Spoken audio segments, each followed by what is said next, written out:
the rescue documentation, there's a single line that no one can explain.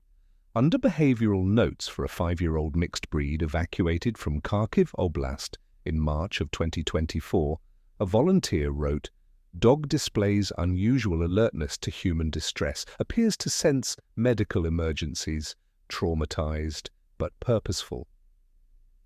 No one understood what it meant, not until Jennifer Lawson nearly died 7 weeks after bringing that dog home. Wild animals from war zones carry memories in their bodies, things they witnessed, things they survived, things that should have broken them but didn't. This dog, named Zoya, came from a place where the sound of incoming missiles became as ordinary as birdsong, where the scent of smoke and fear saturated the air, where humans and animals learned to read death in each other's eyes before it arrived. She was pulled from the rubble of Kharkiv during some of the heaviest bombardments of the war, evacuated through a network of volunteers who risked their lives driving into active combat zones to save animals no one else would save.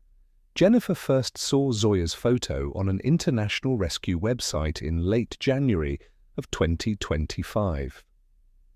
The dog stared into the camera with eyes that seemed older than her 5 years, dark, unblinking, haunted. The description was stark: medium-sized mixed breed, approximately 25 kilograms, evacuated from conflict zone, requires patient adopter, does not respond to English commands, severe trauma from prolonged exposure to combat conditions. 4 families had inquired. All 4 withdrew their applications after video calls with the rescue coordinator. "She's not ready," they said. "She's too damaged." Jennifer Lawson was 51 years old, a physical therapist living alone in suburban Minnesota since her husband died of cancer 3 years earlier. Her children were grown. Her house was too quiet. She'd been considering a dog for months, but kept putting it off, unable to commit to the idea of caring for something again after losing so much. Then she saw Zoya's photo, and something in those traumatized eyes reached across 6,000 miles and grabbed hold of her heart. The rescue coordinator warned her. Zoya came from Kharkiv during active shelling. She witnessed things, we don't know exactly what, but her behavior suggests severe psychological trauma. She doesn't bark, she doesn't play, she startles at loud noises, refuses to eat unless she's alone, and spends most of her time in corners watching doorways. She may never fully adjust to normal life. Are you prepared for that? Jennifer said yes. Later, she would wonder if some part of her recognized that she and this dog shared the same wound, the kind of grief that turns you into a ghost in your own life. Zoya arrived on a cold February evening, transported by volunteer drivers who'd carried her from the Canadian border where international rescue flights landed. When they opened the crate, in Jennifer's living room, Zoya didn't run out. She crept forward slowly, belly low to the ground, the way Jennifer would later learn animals move through territory that might explode beneath them. The dog's fur was dull despite grooming. Her body was lean, muscular, built for survival rather than comfort. She looked at Jennifer once, a brief, assessing glance, then moved directly to the corner behind the couch and lay down facing the door. The volunteer who'd driven her said, "She hasn't made a sound in 6 hours. That's normal for her. Just give her space and time." Then they left, and Jennifer was alone with a dog from a war zone who'd forgotten how to trust the world. The first week, Zoya barely moved. She accepted food only when Jennifer left the room. She flinched at the sound of the garage door closing, the neighbor's car backfiring, the dishwasher's rumble. Once, when Jennifer accidentally dropped a pan in the kitchen, Zoya flattened herself to the floor and crawled under the dining table, shaking so violently Jennifer could hear her collar jingling from across the room. It took 2 hours for the dog to emerge, but there were small moments. On day 5, Jennifer sat on the floor 10 feet from Zoya's corner and read aloud from a book, not looking at the dog, just filling the silence with a calm voice. After 20 minutes, she glanced up and found Zoya watching her, not with fear, with something else. Curiosity, maybe, or recognition. On day 9, Zoya followed Jennifer from room to room for the first time, maintaining a careful distance, but refusing to let Jennifer out of sight. Jennifer's heart cracked open a little. "You're trying," she whispered. "I see you trying." What Jennifer didn't know, couldn't know, was that Zoya was doing more than trying to adjust. She was watching, observing, reading Jennifer's body the way she'd learned to read the bodies of humans in Ukraine, where survival meant sensing danger before it announced itself, where love meant refusing to leave, even when the world was ending. 7 weeks passed. Jennifer thought Zoya was slowly healing. She had no idea the dog was preparing to save her life. She had no idea that everything Zoya had witnessed in a war zone, all that trauma, all that loss, was about to become the reason Jennifer would survive what should have killed her. March arrived cold and grey in Minnesota. Zoya's routine became Jennifer's routine. The dog woke at dawn, moved from her corner to the back door without making a sound, did her business in the yard, then returned to the corner. She ate once a day, always when Jennifer left the room. She drank water cautiously, as if even that required vigilance. Jennifer learned to move slowly around her, no sudden gestures, no loud voices. She kept the television off, played soft music instead, and spoke to Zoya in the same calm tone she used with her physical therapy patients, steady, predictable, safe. But there were sounds Zoya couldn't tolerate. Sounds that turned her from a quiet, watchful dog into something feral and terrified. On the 4th of July, no, it was March, but the neighbors were testing fireworks early for some reason, the first explosion sent Zoya into a full panic. Jennifer was in the kitchen when she heard the bang. By the time she reached the living room, Zoya had wedged herself behind the couch, her entire body pressed against the wall, shaking so violently her teeth chattered. Her eyes were wide and unseeing, fixed on some horror only she could witness. Jennifer got down on the floor 10 feet away and just sat there. She didn't try to touch Zoya, didn't try to coax her out. She simply stayed, a human anchor, in whatever battlefield Zoya's mind had returned to. It took 90 minutes for the shaking to stop. When Zoya finally emerged, her fur was damp with sweat, her breathing ragged. "I know," Jennifer whispered. "I know you've seen terrible things." The dishwasher was another trigger, the rumbling sound, the mechanical hum. Something about it sent Zoya scrambling under the dining table, her body flattened to the floor in that awful crawl Jennifer had seen before. The first time it happened, Jennifer turned the dishwasher off immediately. But she realized Zoya needed to learn that not all loud sounds meant death was coming. So she started running the dishwasher for just 30 seconds at a time, sitting on the floor with Zoya at a distance, letting the dog see that nothing exploded, nothing collapsed, no missiles fell through the ceiling. Slowly, so slowly, Zoya's reaction diminished. From terror to wariness, from wariness to tolerance, small victories measured in seconds of calm. But there was one behavior that Jennifer couldn't quite understand. Zoya had started following her, not just room to room anymore, but everywhere. If Jennifer went upstairs, Zoya waited at the bottom step, watching until she came down. If Jennifer went to the mailbox, Zoya stood at the window, tracking her movement through the glass. If Jennifer sat at her home office desk, Zoya positioned herself in the doorway, eyes locked on Jennifer's back. At first, Jennifer thought it was attachment, progress, a sign that Zoya was beginning to trust. And maybe it was. But there was something else in the way Zoya watched her, an intensity that went beyond affection, an attentiveness that felt almost clinical. Jennifer mentioned it to her friend Laura, another physical therapist who'd worked with therapy dogs. "She watches me like she's studying me," Jennifer said, "like she's waiting for something." Laura asked, "Did the rescue tell you anything else about Zoya's history, about what happened to her previous owner?" Jennifer pulled up the email from the Ukrainian rescue coordinator.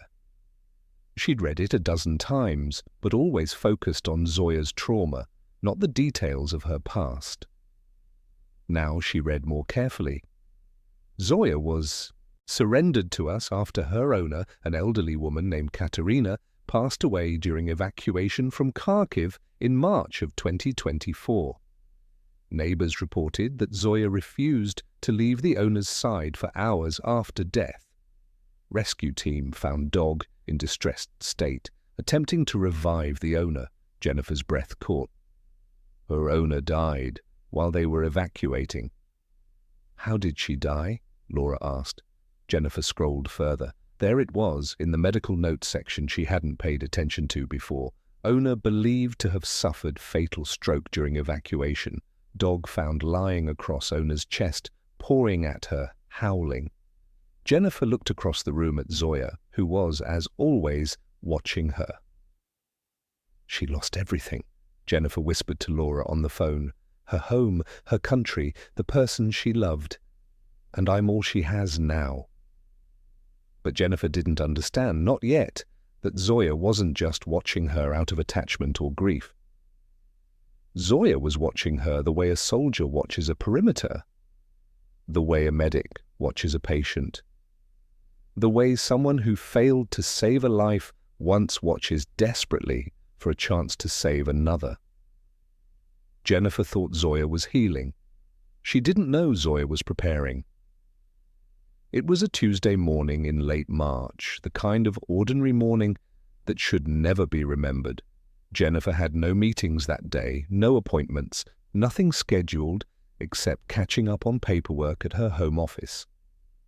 She made coffee, checked her email, settled into her desk chair with her laptop open to patient files that needed updating. Zoya was in her usual spot, the corner of the living room, lying with her back to the wall, her eyes on Jennifer through the open doorway. This had become their normal. Jennifer worked, Zoya watched, a quiet coexistence that felt like progress. At 10:43 in the morning, Zoya stood up. Jennifer didn't register it at first. She was focused on a treatment plan, typing notes about a patient's knee rehabilitation.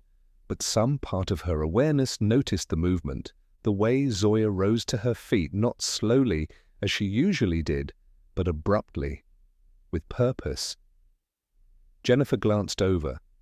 Zoya was standing rigid in the center of the living room, staring at her. "You okay, girl?" Jennifer asked, turning back to her computer. Zoya walked toward the office. Not her usual cautious approach, but a direct, determined stride that made Jennifer's fingers pause on the keyboard.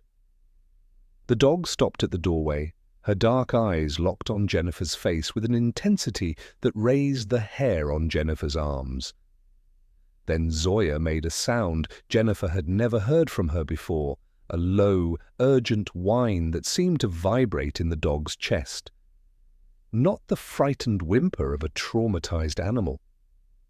Something else. Something that sounded almost like language. "What's wrong?" Jennifer pushed back from her desk. "Do you need to go out?" Zoya took 3 more steps forward and placed her paw on Jennifer's knee. Her entire body was tense, trembling slightly, her breathing rapid and shallow. Jennifer reached down to stroke her head, thinking maybe another panic attack was starting, maybe a sound outside had triggered her. That's when Zoya grabbed Jennifer's sleeve in her teeth, not gently, not playfully. She clamped down on the fabric and pulled, hard. "Zoya, no!" Jennifer tried to tug her arm away, but Zoya held on, her teeth gripping the cotton sleeve, pulling with a strength that yanked Jennifer's whole arm forward. "Let go!" Zoya's eyes were wild, not with fear this time, with something that looked almost like terror, but directed outward, at Jennifer. For Jennifer? Jennifer managed to free her sleeve, and Zoya immediately grabbed it again, pulling harder, her claws scrabbling on the hardwood floor as she backed toward the living room, trying to drag Jennifer with her. "Stop, Zoya, what are you doing?" Jennifer's heart hammered. In 7 weeks, Zoya had never acted like this. Never aggressive, never demanding, never anything but watchful and quiet. Zoya released the sleeve and barked, one sharp, piercing bark that exploded into the quiet house like a gunshot. Then another, and another. Jennifer felt her chest constrict. She'd never heard Zoya bark, not once. The rescue had said she was silent, traumatized into muteness by whatever she'd witnessed in Ukraine. But now, Zoya was barking, and the sound was horrible, raw, and desperate, and utterly unlike any dog Jennifer had ever heard. "Okay, okay."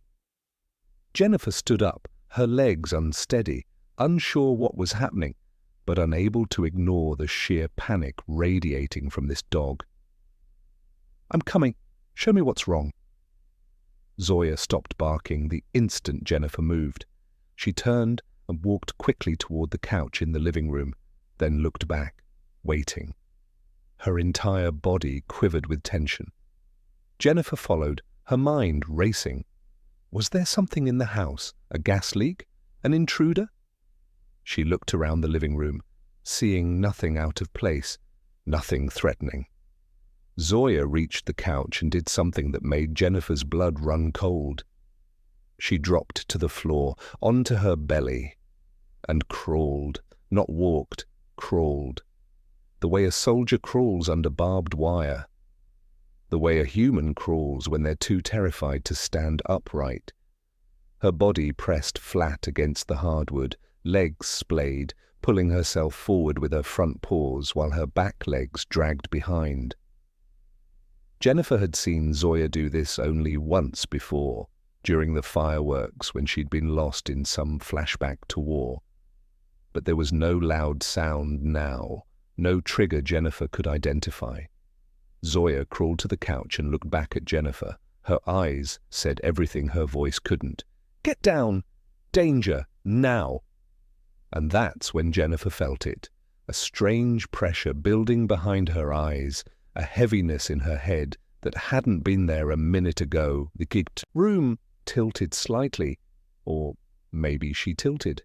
She couldn't tell. She reached for the arm of the couch to steady herself, and her vision went grey at the edges just for a second. Zoya crawled back to her fast, pressed her body against Jennifer's legs.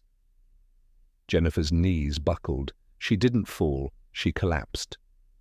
Onto the couch, her body moving without her permission, drawn down by gravity and something else, something wrong inside her brain that was pulling her into darkness. Zoya climbed up beside her, placed both paws on Jennifer's chest, and opened her mouth. What came out was not a bark. It was a howl, guttural, ancient, terrifying, the sound of every air raid siren Zoya had ever heard, the sound of emergency, the sound of death approaching, the sound that would save Jennifer's life. Jennifer's vision swam. The ceiling above her tilted and swayed like she was on a boat in rough water.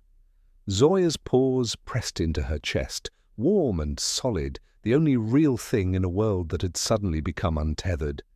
The howl continued, rising and falling in waves of sound that shouldn't come from a dog. It was the sound of bombs falling, the sound of buildings collapsing, the sound Zoya must have made in Kharkiv when she tried to wake Katerina and couldn't, when she pawed at her owner's chest and felt no heartbeat, when she understood that death had come and taken someone she loved. Jennifer tried to speak, but her mouth wouldn't form words correctly. Her tongue felt thick, uncooperative. She managed a slurred, "Zoya, stop!" But Zoya didn't stop. She howled again, louder, her whole body vibrating with the effort. Then she jumped off the couch and ran to the coffee table where Jennifer had left her phone that morning. Jennifer watched, her thoughts moving like syrup, slow and disconnected. Why was the dog at the table? Why couldn't she feel her right hand? Zoya grabbed the phone in her mouth. The case was thick, protective, designed for someone who dropped things. Zoya's teeth found purchase on the edge. She picked it up, 20 ounces of glass and metal and plastic, and carried it back to the couch. She dropped it on Jennifer's chest. Jennifer stared at it. Her phone, right there. But her arm wouldn't move to pick it up. She willed her right hand to reach for it, but nothing happened. The disconnect between her brain and her body was terrifying in its completeness. Zoya picked up the phone again, dropped it again, picked it up, dropped it. Each time on Jennifer's chest, insistent, desperate, use it, call someone, emergency. Jennifer's left hand was still working. She realized this slowly, testing her fingers, watching them curl and uncurl like they belonged to someone else. She reached for the phone with her left hand, and her fingers were clumsy, shaking, but they closed around it. Zoya's howling stopped. The sudden silence was almost worse than the sound. Jennifer could hear her own. Breathing, ragged, too fast, could hear Zoya panting, could hear the clock ticking in the kitchen, marking seconds that felt both endless and terribly finite. Her head pounded now. The pressure behind her eyes had become pain, sharp and insistent. The grey edges of her vision were creeping inward, narrowing her world to a tunnel of dimming light. She managed to unlock her phone. Her left hand trembled so badly it took 3 tries. The screen swam in and out of focus. She saw her home screen, a photo of her late husband, his face blurring and sharpening. 911. She needed to call 911, but her thoughts kept scattering, refusing to line up in any order that made sense. Was this an emergency? What would she tell them? That her dog was acting strange? That she felt dizzy? Zoya placed her paw on the phone screen. Directly on it, pressed down. The pressure was enough to activate something. Jennifer's emergency contact screen popped up. 3 numbers listed. Her son, her daughter, 911. Zoya barked once, sharp, a command. Jennifer's finger found the 911 button, pressed, held her breath. 911, what's your emergency?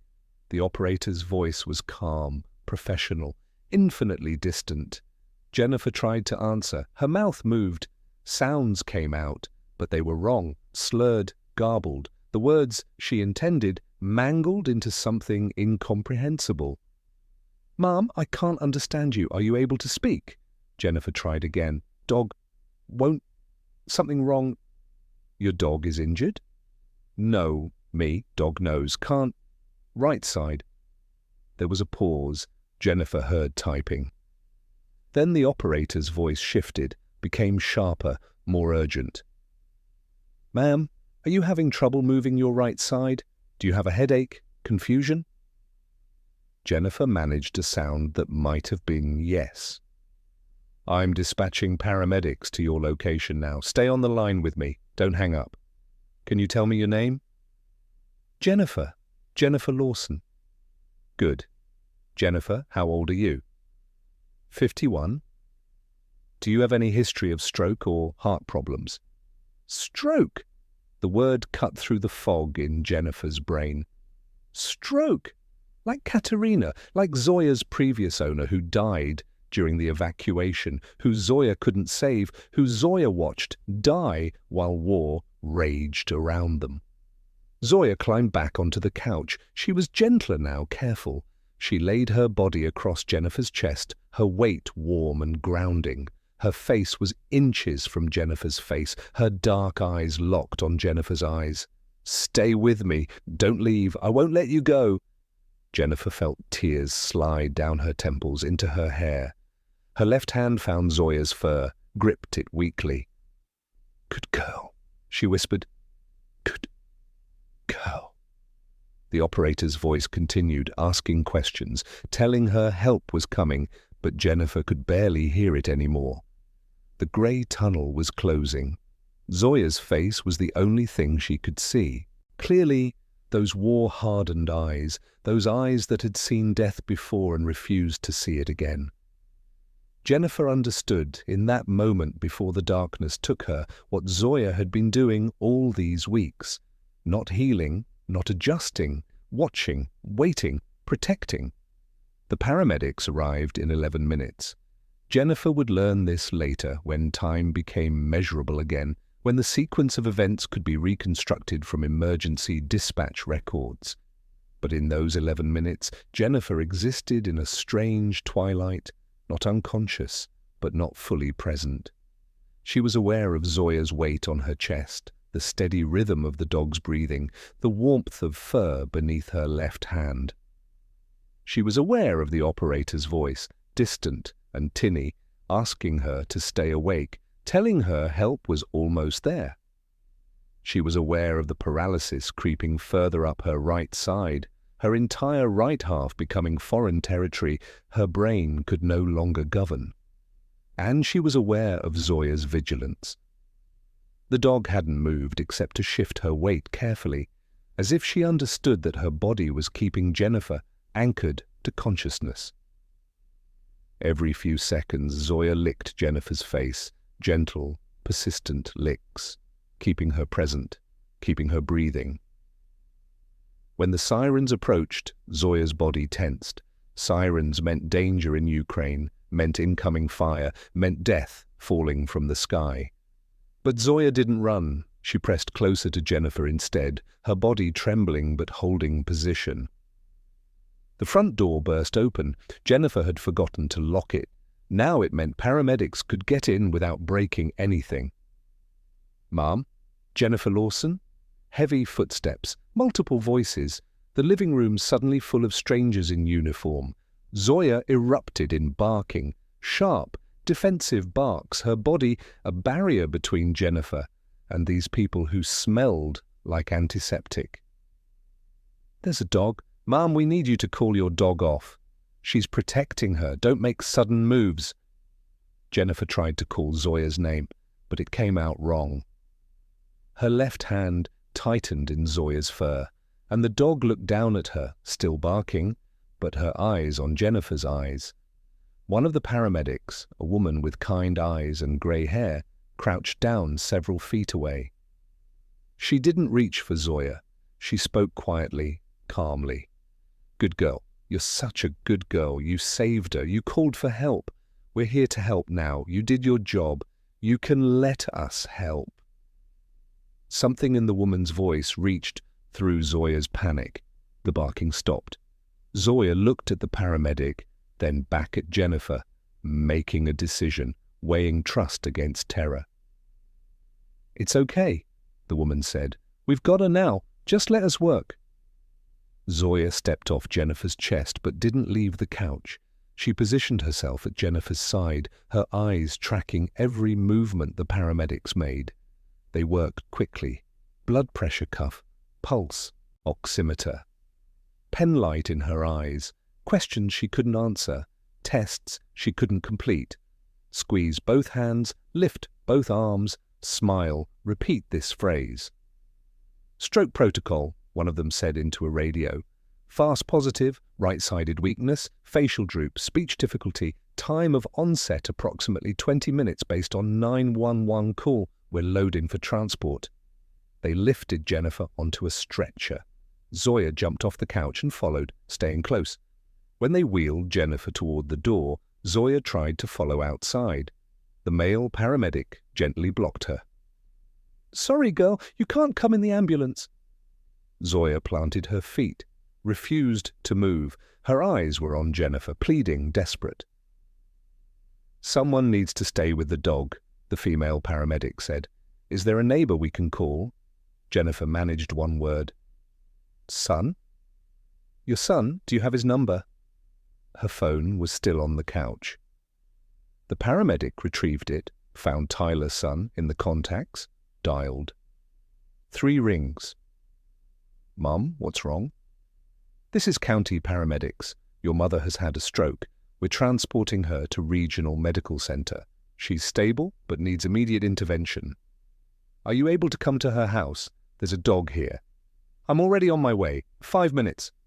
Tyler's voice shook. Will she? We got here early because of the dog, the paramedic said, glancing at Zoya. Your mother's dog detected the stroke and got her to call 911 before she lost the ability to speak. It may have saved her life. Silence. Then, what? They loaded Jennifer into the ambulance. Through the open doors, she could see Zoya sitting on the front lawn, motionless, watching. The grey-haired paramedic stayed with the dog, one hand on her head. As the doors closed, Jennifer saw Zoya stand up, saw her take 1 step forward, then stop. Saw her sit back down, obedient but devastated, watching the ambulance pull away. A dog from a war zone who'd lost everything once before, watching someone she loved disappear again. Tyler arrived at the hospital 3 hours later. He'd stayed at the house long enough to make sure Zoya had water and food. His sister was flying in from Seattle. His brother was driving from Chicago. The family was converging. Jennifer was in surgery. A thrombectomy, the neurologist explained. A catheter threaded through her artery into her brain to retrieve the clot. Time was critical. Every minute without oxygen, millions of neurons died. But they'd caught it early. How early? Tyler asked. The neurologist checked the chart. Based on the 911 call timestamp, your mother was in the very early stages when she called, probably within 10 to 15 minutes of onset. That's extremely unusual. Most patients don't recognize symptoms until significant damage has occurred. She didn't call, Tyler said. Her dog made her call. The neurologist's eyebrows rose. Her dog? The paramedic said the dog was acting crazy, made my mum call 911 before she even knew anything was wrong. Medical alert dogs can detect seizures, cardiac events, blood sugar changes, but those are trained animals, years of conditioning. Your mother's dog is trained? No. Tyler pulled out his phone, found the email.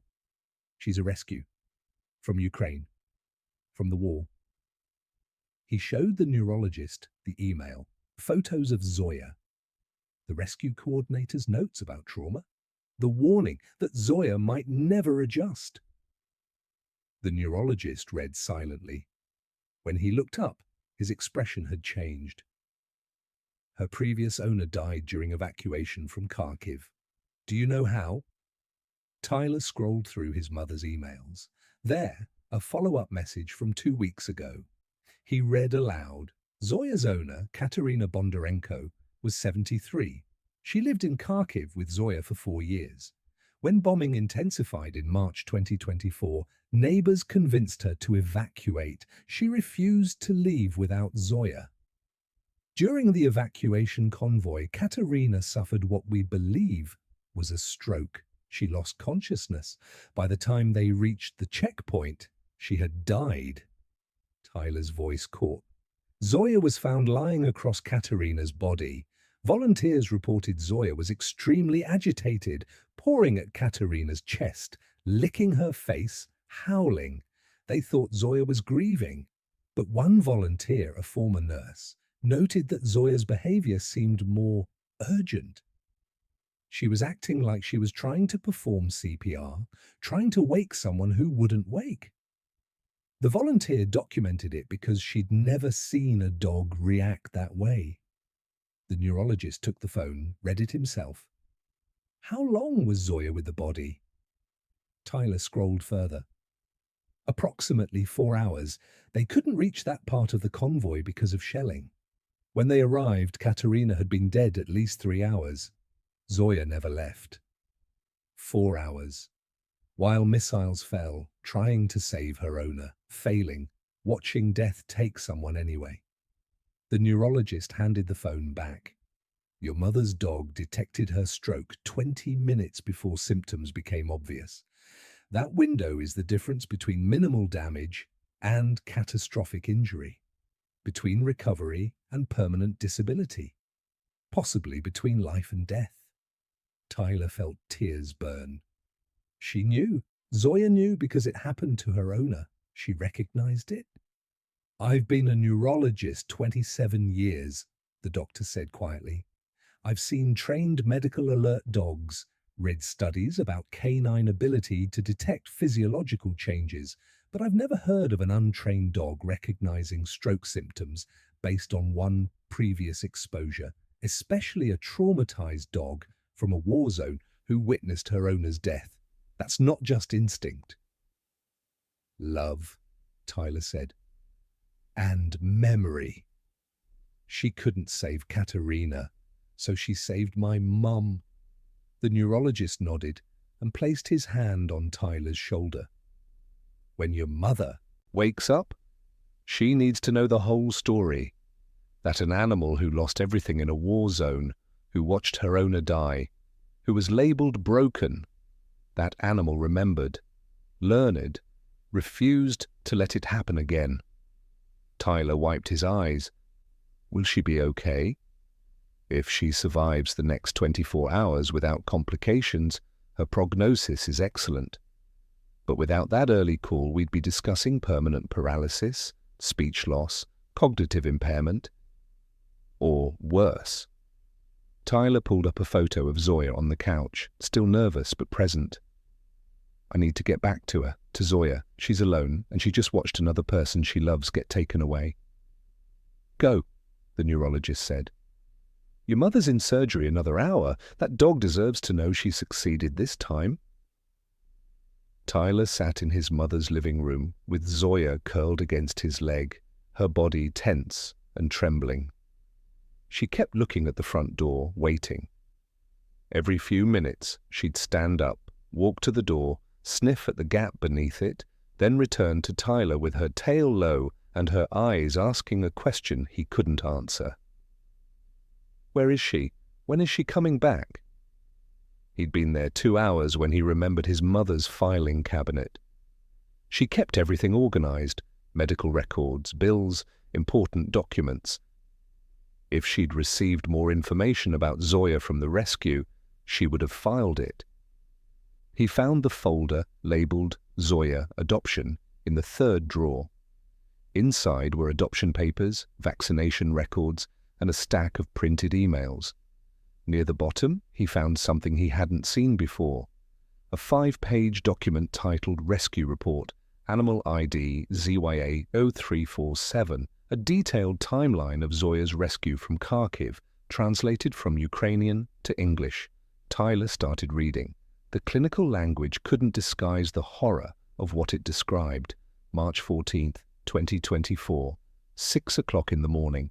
Evacuation convoy departed Kharkiv under heavy artillery fire.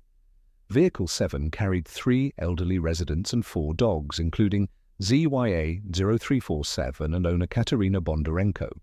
6:45 in the morning, driver reported passenger Bondarenko exhibiting signs of distress, confusion, slurred speech, right-sided weakness, suspected stroke, vehicle unable to stop due to active combat zone. 7:10 in the morning, Bondarenko lost consciousness. ZYA 0347 became extremely agitated. Passengers reported dog was screaming and attempting to revive owner. Tyler's hands tightened on the paper. Zoya had known. Even in a vehicle fleeing through a war zone, she'd recognized what was happening to Katerina and tried to alert someone. 7:45 in the morning. Vehicle 7 reached checkpoint. Bondarenko determined deceased. Time of death estimated 7:20 to 7:30. ZYA 347 refused to leave body. Required physical removal by rescue personnel. 8 o'clock in the morning to noon. Vehicle unable to proceed due to renewed shelling. ZYA 0347 broke free from restraint, returned to vehicle, remained with Bondarenko's body. Dog became aggressive when approached, then resumed attempts to revive owner, pawing at chest, licking face, positioning body across owner's torso. 4 hours, while bombs fell. Zoya had stayed with Katerina's body, refusing to accept death, refusing to give up. Tyler's vision blurred. He looked down at Zoya, who was watching him with those dark, knowing eyes. "You tried," he whispered. "You tried so hard to save her." 12:15 in the afternoon. Shelling ceased temporarily. Medical personnel accessed Vehicle 7, Bondarenko's body removed. ZYA 347 followed body had to be physically restrained. Volunteer Oksana Melnik, former ER nurse, noted, "Dog's behavior is consistent with medical alert response, not grief. Dog is attempting emergency intervention on deceased patient. Highly unusual. Recommend behavioral assessment and documentation." A nurse had recognized what Zoya was doing, had understood that this wasn't ordinary grief. It was the behavior of a dog who knew her owner was experiencing a medical emergency and was desperately trying to intervene. Tyler opened his mother's email account. She'd given him the password years ago for emergencies and found the rescue coordinator's email address. He wrote quickly, "My mother, Jennifer Lawson, adopted Zoya 2 months ago. This morning, Zoya detected my mother's stroke 20 minutes before symptoms became obvious and forced her to call 911. My mother is alive because of Zoya. I'm reading the rescue report about Katerina Bondarenko's death. I need to know, did anyone ever tell Zoya's foster families about her behavior during the evacuation? Did anyone understand what she was trying to do?" He hit send. 15 minutes later, his phone chimed. "Tyler, I am Oksana Melnik. I was the nurse who documented Zoya's behavior. I also coordinated her rescue placement." "No, we did not tell the foster families the full story. We thought it would make Zoya seem more traumatized, more difficult to place. We told them she was anxious, that she'd witnessed her owner's death. We did not tell them she'd tried to save her owner. We did not tell them she'd recognized the stroke and attempted to alert others. We thought it would sound impossible, like we were anthropomorphizing a traumatized dog. Another message came through. We failed her. We thought we were helping by simplifying her story. We labeled her as broken when she was actually hyper-aware. Every family who returned her said she was obsessive, couldn't settle, watched them constantly. We thought it was anxiety. Now I understand. She was watching for signs of medical distress. She was trained by the worst possible teacher, the death of someone she loved, and we told families she was unsuitable for adoption." Tyler read the messages twice, then a third time. Zoya hadn't been broken. She'd been watching, learning, preparing for the moment when she might be able to save someone, to do what she couldn't do for Katerina. And when that moment came, in a quiet house in Minnesota, with a woman she'd known only 7 weeks, Zoya had succeeded. Jennifer woke 3 days later in a hospital room filled with flowers. Her children were there, Tyler asleep in a chair by the window, her daughter Emma holding her left hand, her other son, Marcus, standing at the foot of the bed. When her eyes opened, Emma gasped and started crying. "Mum." "Oh God, Mum!" Jennifer tried to speak. Her mouth cooperated this time, though her voice came out rough and weak. "Zoya?" Tyler jerked awake. "She's okay. She's at the house. I've been staying with her." "She saved me." The words were clearer now, easier to form. Jennifer lifted her right hand, slowly, testing, and watched her fingers curl. They obeyed. The paralysis was receding. "We know," Marcus said, his voice thick with emotion. "The doctors said without her early warning, you'd have—" He couldn't finish. A neurologist came in an hour later to assess Jennifer's recovery. She could move both sides of her body, though her right side was weaker. She could speak, though she tired easily. Her cognitive function appeared intact. It was, the doctor said, the best possible outcome for an ischemic stroke. "You're extraordinarily lucky," he told her. "The thrombectomy was successful because we had time. Most stroke patients don't get intervention this early. Your dog gave you a gift most people never receive, a second chance with minimal consequences." Jennifer was discharged 5 days after the stroke. Tyler drove her home slowly, watching her from the corner of his eye, still terrified she might disappear. When they pulled into the driveway, Jennifer saw Zoya in the front window, watching. The moment Tyler opened the front door, Zoya was there. But she didn't jump or bark or exhibit any of the frantic joy Jennifer expected. She approached slowly, carefully, her tail low, her eyes searching Jennifer's face as if confirming something essential. Jennifer sank onto the couch, exhausted from the short trip home. Zoya climbed up beside her, gently, so gently, and rested her head on Jennifer's lap. And then Zoya did something she'd never done before. She looked directly into Jennifer's eyes and held the gaze.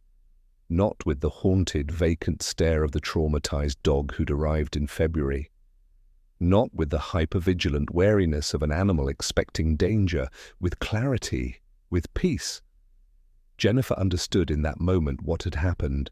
Saving her hadn't just kept Jennifer alive, it had healed something broken in Zoya, the wound of failing Katerina, the guilt of not being enough, the terror of watching someone die and being powerless to stop it. "You did it," Jennifer whispered, her voice cracking. "You saved me. You didn't fail this time." Zoya's tail moved once, twice. A tentative wag that grew stronger. Over the next weeks, the transformation in Zoya became undeniable. She no longer flinched at loud sounds. She no longer spent hours in her corner, watching doorways. She played actual play, picking up toys, bringing them to Jennifer, her movements loose and joyful in a way they'd never been before. She slept through the night for the first time since arriving. Jennifer would wake in the dark and find Zoya curled at the foot of her bed, breathing deeply, at rest. Tyler had printed out the rescue report and Oksana's emails. One evening, Jennifer sat with the documents spread across her coffee table, Zoya beside her, and read through everything. The timeline of Katerina's death, the description of Zoya's desperate attempts to save her, the 4 hours spent with the body while bombs fell, the foster families who'd returned her, calling her broken. Jennifer picked up her phone and took a photo of Zoya, ears relaxed, eyes bright, a different dog than the one who'd crawled out of that transport crate 2 months ago. She sent it to Oksana with a message. "This is Zoya now. Thank you for documenting what she tried to do for Katerina. Thank you for understanding she wasn't broken." The response came quickly. "Attached is a photo of Katerina and Zoya. I thought you should have it." Jennifer opened the attachment, and her breath caught. An elderly woman with kind eyes and silver hair, pulled back in a bun, standing in front of a yellow apartment building, holding a younger Zoya in her arms, both of them smiling. The building behind them looked ordinary, peaceful, intact, a moment captured before war turned everything to rubble. Jennifer studied Katerina's face. Tried to imagine what it must have been like, this woman and this dog, surviving months of bombardment together, keeping each other alive through winter without heat, through fear without end. Tried to imagine Katerina's last moments in that evacuation vehicle, Zoya frantic beside her, trying to communicate what was happening, but unable to make anyone understand. "She loved you," Jennifer whispered to Zoya, showing her the photo. "And you loved her. And when you couldn't save her, it broke something in you." Zoya looked at the photo, her head tilting slightly. Then she looked at Jennifer and placed her paw on Jennifer's hand. "But you saved me," Jennifer continued. tears streaming down her face. You carried what you learned across 6,000 miles. You carried Katerina's love across a war zone, across an ocean, across every terrible thing you witnessed, and you gave it to me when I needed it most. If your heart is racing right now, subscribe to the channel. Real stories about the wisdom of animals are told here. Jennifer kept that photo on her refrigerator. Katerina and Zoya before. A reminder that love doesn't end with death, that some bonds are stronger than trauma, that a dog from a war zone could carry grief and hope in equal measure and use both to save a stranger's life. She would look at that photo every morning and think, that's not a broken dog, that's not an unadoptable animal, that's a hero who survived hell and refused to let it happen again. That's Zoya, who learned about stroke from the worst possible teacher, death itself, and used that knowledge to cheat death when it came for someone else. 8 months later, Jennifer sat in her neurologist's office for her final follow-up appointment. The doctor reviewed her scans, her motor function tests, her cognitive assessments. Everything showed complete recovery. No lasting deficits, no signs of recurring blockage.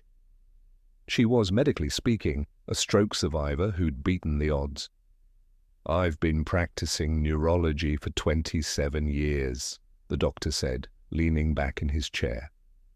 "I've seen maybe 3 or 4 cases with outcomes this good. And every single one had something in common. Extraordinarily early intervention. Minutes matter with stroke. Your dog bought you those minutes." Jennifer pulled out her phone and showed him the photo of Katerina holding Zoya in Kharkiv.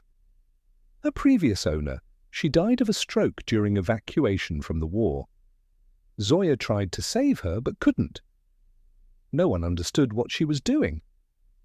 The doctor studied the photo for a long moment. So she learned from failure, recognized the physiological changes in a human experiencing stroke, probably scent markers, behavioral cues, electromagnetic shifts we don't fully understand. And when she encountered those same changes in you, she acted. He handed the phone back. "That's beyond medical science. That's something else entirely."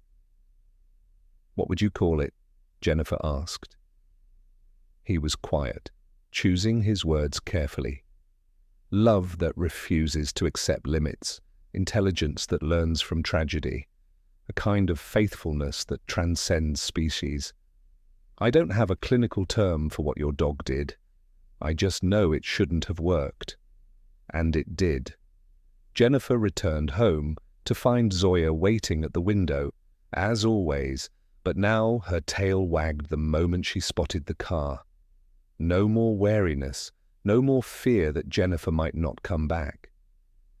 They walked together that evening, a slow loop around the neighborhood that Jennifer had rebuilt her stamina to complete. Zoya stayed close but relaxed, no longer hypervigilant, no longer scanning for threats in every shadow. A neighbor stopped them. "Is that the dog, the one who saved you?" Word had spread through the community. Local news had picked up the story. A dog from Ukraine. A stroke detected 20 minutes early. A woman alive because an animal refused to fail twice. "That's her," Jennifer said, her hand resting on Zoya's head. "Incredible," the neighbor breathed. "Just incredible." But Jennifer shook her head. "Not incredible. Real. She's real. What she did was real." That night, Jennifer sat at her desk and tried to write down what had happened. She needed to document it, needed to make sense of something that defied easy understanding. She wrote about the morning Zoya saved her, about Katerina dying in an evacuation convoy, about 4 hours spent with a body while missiles fell, about a dog labeled Unadoptable who was actually hyper-aware, watching, learning, preparing. She wrote, "People kept telling me Zoya was broken. The rescue warned me. The foster families returned her. Everyone saw trauma and damage. No one saw what she was actually doing, carrying knowledge bought with the highest possible price. She learned about stroke by watching someone she loved die from one, and she refused to let that knowledge be wasted.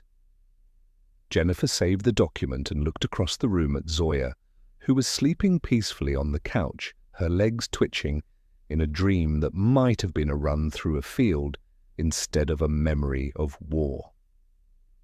She thought about all the ways this story could have ended differently. If Zoya had been euthanized at the shelter instead of rescued. If another family had adopted her before Jennifer. If Jennifer had listened to the warnings about difficult dogs and chosen something easier. If Zoya had given up after Katerina died, had let trauma destroy her instead of transform her. But none of those things happened. Instead, a dog from a war zone traveled across an ocean and saved a stranger's life using wisdom earned in the worst possible classroom. Jennifer pulled up her email and wrote to Oksana one final time, "I need you to know something. Zoya didn't just save my life, she taught me what's possible. When we refuse to give up on beings everyone else calls broken, she taught me that animals carry more than we understand, memory, purpose, love that survives everything. Thank you for seeing her, for documenting what she tried to do for Katerina, for understanding she wasn't just a traumatized dog, she was a witness, a student, someone who learned and remembered and waited for a chance to use what she knew." The response came an hour later. "Jennifer, in Ukraine we have a saying, love is stronger than death. I never understood it until I met Zoya. She carried Katerina's love through war, through loss, through every reason to give up, and she gave it to you. That's not tragedy. That's grace. If you believe animals carry love across impossible distances, write, 'They remember everything' in the comments. Share your own experience with animal intelligence below. I've documented this story because it demands to be told, because somewhere there's another Zoya, another animal labeled broken, unadoptable, too damaged, who's actually carrying knowledge the world needs, because we owe it to them to look closer, to understand that trauma can create not just wounds, but wisdom. Jennifer can't talk about Zoya without crying, not from sadness, from awe, from the understanding that she shares her life with a being who survived a war zone, watched death take someone she loved, carried that grief across 6,000 miles, and used it to cheat death when it came knocking again. Some love is too strong for war to destroy. Some bonds survive everything, even the worst that humans can do to each other and the world. Zoya taught Jennifer that, and in learning it, in witnessing it, in being saved by it, Jennifer discovered something she hadn't believed possible after her husband died, that the world, for all its cruelty and loss, still contains grace, still contains love that refuses to quit, still contains animals wiser than we ever imagined, carrying gifts we don't deserve but desperately need.